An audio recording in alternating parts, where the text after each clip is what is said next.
Joining us a couple of special guests throughout the evening, former Windsor Spitfire player Adam Graves and former coach Tom Webster. Adam, how did you get involved with tonight's special tribute to the decade of 1985 to 1995?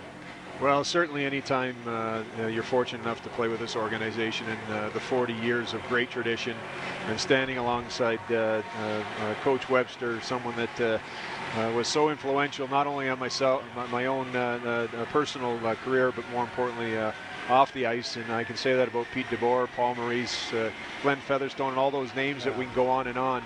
That those are special memories, and to be able to come back, rekindle those memories, and at the same time pay tribute to these current guys on the ice, and certainly Billy Bowler and all the great players that have been lucky enough to be a part of this organization. Coach Webster, did you know at the time while you were coaching these kids that at some point they were going to continue on with their careers in the National Hockey League and some involvement? I knew through the leadership qualities of Adam that he was going to go on to better things and assume a captain's role because of what he was able to provide for us. But Pete DeBoer and Paul Maurice always asked questions. And a lot of times they always had the right answers. And so as much as they were asking, I was listening to a lot of things that they had to offer.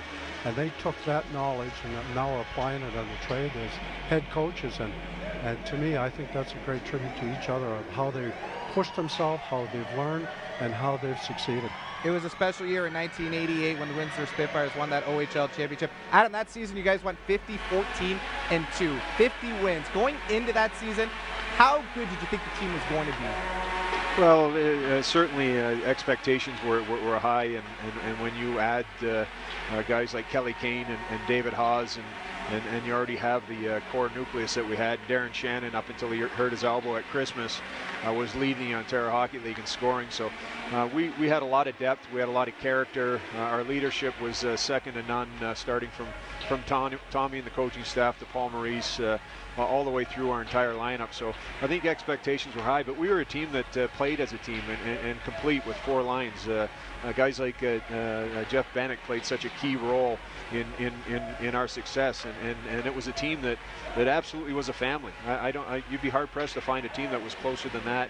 And for me, that is, and for Tommy, I'm sure he would agree, that those are the memories that and the gifts of those 3 years, and culminating in that Ontario Hockey League championship, that you reflect back on and with a big smile.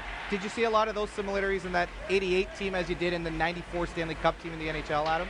Without question. I think the difference one pro and certainly in junior is that going through when you're 16, 17, 18, 19, 20, one, how much influence a coach can have on you, and I would say that not to make Tommy feel uncomfortable, but a big reason why I think Paul Maurice and Peter DeBoer have gone on to be such excellent coaches are what they learned in their such influential years, in those years. And one of the things that's different is you don't have families, you don't have other things taking you away from the game and being together all the time, because you're growing up together. So it really does bode well to being a family. How often do you look back, if at all, at that 88 season and that loss in the Memorial Cup finals?